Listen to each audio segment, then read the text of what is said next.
YouTube, back again. Just got back from a nice walk in the rain, so if it looks like I took a shower, it's not because of that, but it's because it's fucking pouring out. Anyways, this is going to be a quick tutorial. I was working on a Future Bass track, or Future Bass as they call it. Not sure why it's from the future. And I was kind of thinking about a couple different ways on how to get the drop right. And I think I've discovered a little trick that could help you out in your production. So I'm not gonna rant, I'm not gonna wild out this time. Just please hit like and subscribe so we can keep this thing going. I'm testing the waters. I would like to put out a lot of tutorials. Also, if you wanna give me some suggestions on stuff that you're having trouble with and I think I can help, feel free to let it go in the comments, let it out there. And if I can think of a creative technique or how it's done professionally, to the best of my knowledge, I will do that. So hit me up, hit like and subscribe, and let's get into it. What's going on, guys?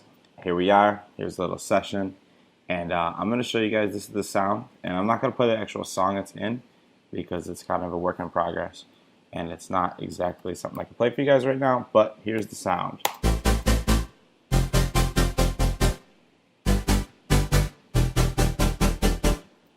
Cool, right? I think it's cool. So let's start with how I started with it. First off, chords are key. If you don't have your own chords, that's not really something I'm going to cover this time. This isn't going to be like a music theory tutorial, but more of a serum and sound design kind of thing. And as you can see, it's pretty simple. We don't need that anymore. It's an arpeggiator. It started with this layer here. And that's the key layer, the top layer that you kind of know and love. And we started with an initial patch, which starts us with the saw. In fact, we can probably just redo it really quickly. Yeah, let's do it. Let's walk through it again from scratch. So let's crack open Serum. You can do this in any synth, but I kind of like the Serum wavetables. And I got this one from Analog, and it's the C64, which I assume is the Commodore 64 I grew up playing. And it's 7 of these detuned. And there's an LFO that's on a curve. Something like this. Maybe not exactly it, but close. Let's try that. And 8, and that's on the level. Oh, that's the old one. Cool, that's it. Let's drop this up.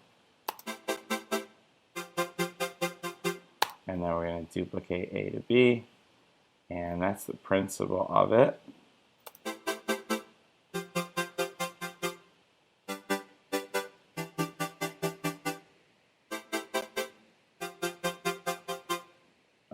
I'm like, why is that not playing? The volume is down. Cool, and that's nice. For the filter, I just use the high pass filter, which is right here. And it doesn't really do a whole lot. It just adds a little movement. Let me put that on loop. When that doesn't do a whole lot, it really just kind of adds a little movement and a little drive.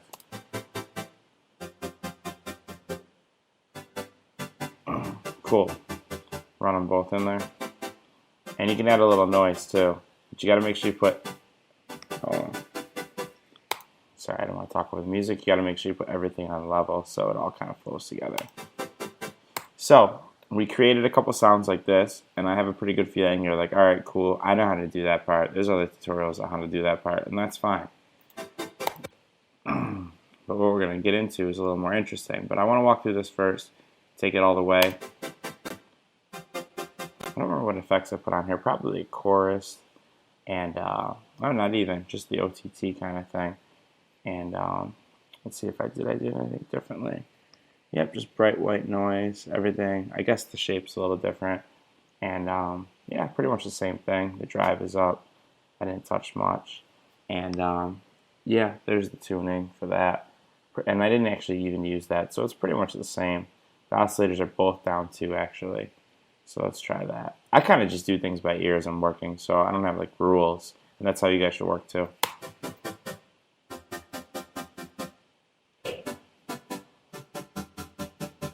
There we go. If you can hear it, and like that, it's kind of weird. And that's it, just a little of this to kind of add some space.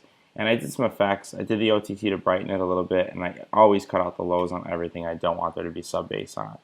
And the reason I do that is because we'll do a dedicated sub bass layer later, and I'll show you that in a second. This is supposed to be kind of quick, so I don't want to dive into tons and tons of details, but I just want to show you a couple techniques so you guys can get your drops better. And here's what this does.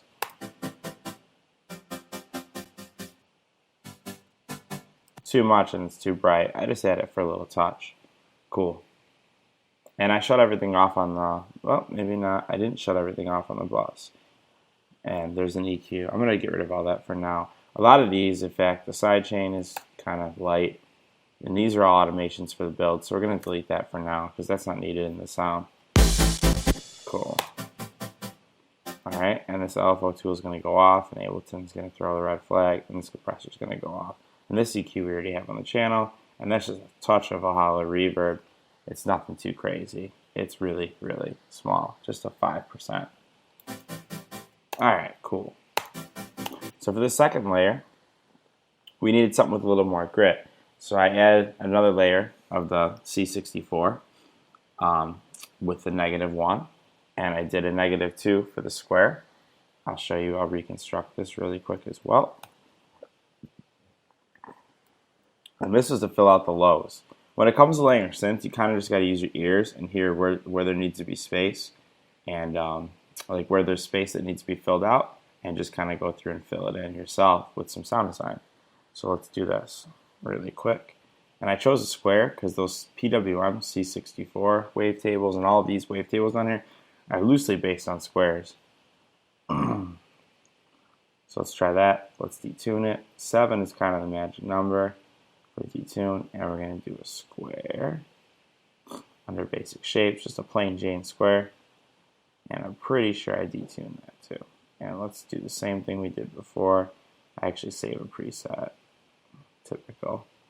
Because it's typical, I do that shape a lot. And we're going to do that to the level and the level. Here we go. Ooh, that's loud. And that's got to be an 8. And that's got to be low. There we go. And that's the principle of that. That fills that whole thing out. I did a couple other things, like filtered it down a little. I always add drive a little bit, maybe a little bit too much sometimes, but whatever. You can't really tell. And I added a little bit of this. I put this on 6. This gives you a broader slope, cuts out less lows, but it just kind of tames the highs a little. Remember, I don't need a lot of highs in this because I got this bad boy. Now it's full. Listen to it without. Damn. It's getting there. Cool. And then there's a nexus layer, and that's going to be where it gets tricky. And last but not least, we have this base layer, which is filtered down. And this might be, this is like a weird wavetable I've got in here. It's kind of like, it's basically synth, it looks like. Oh, it's kind of like a growl kind of thing. And this is just a bass line. I trust that there's a million sound design tutorials out there that show you how to do like wavetable synthesis, stuff like that. And I know this is a tutorial and I should show you everything, but I guess I could show it to you another time. This time, we're going to get into the main grit of just getting the chords right. This you can use any bass line. Hell, in fact, I'll just show it to you guys. It's basically a saw pitched way down. Super simple. And this bass house wavetable I picked up off of, it's a Vandalism pack. I think it was for, it's for bass house. And that's also, both of them are pitched down to -2, and this one's detuned a little bit. Without the filter, it sounds pretty gnarly. Let's try, this is the filter here too. And then I just filtered it down. And it's moving at the same rate, with the same LFO.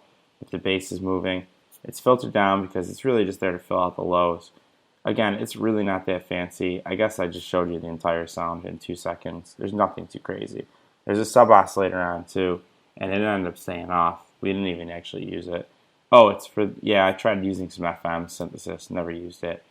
And there's a little bit of this, which is kind of breaking the rules actually, but whatever. You should have your bass in mono at all times.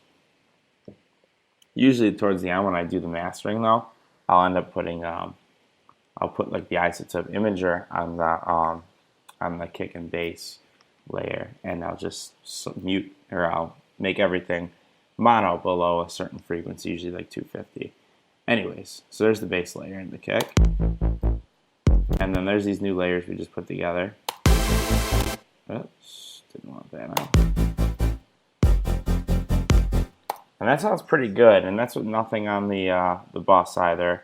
All this is shut off. Not that it was very drastic, it's just a little compression EQ.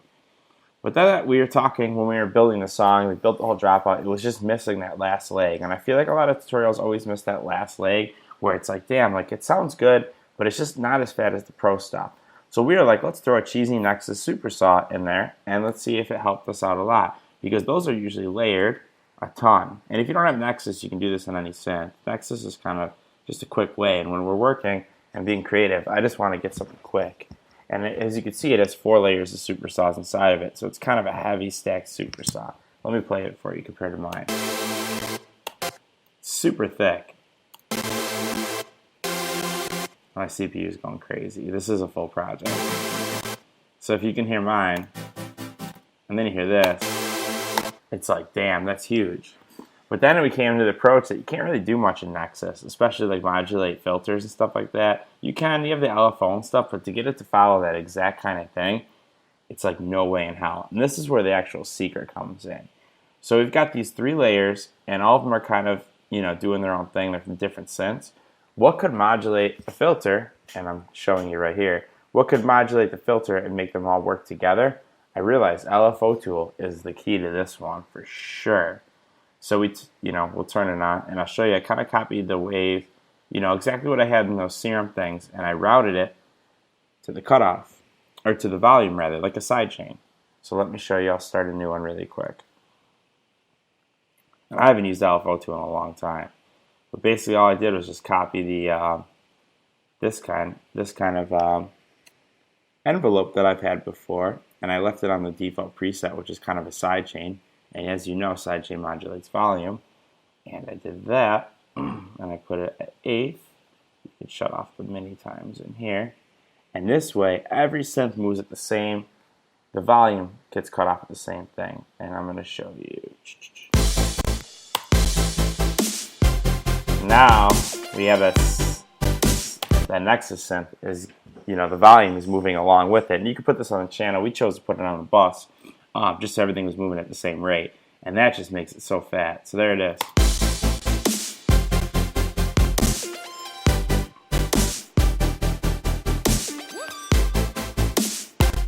Pretty cool.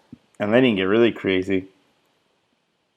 And you can automate the rate, which you do by touching this, touching this, and then you can automate each piece, and you can come up with this.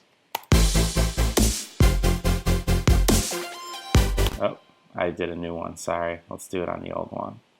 My bad.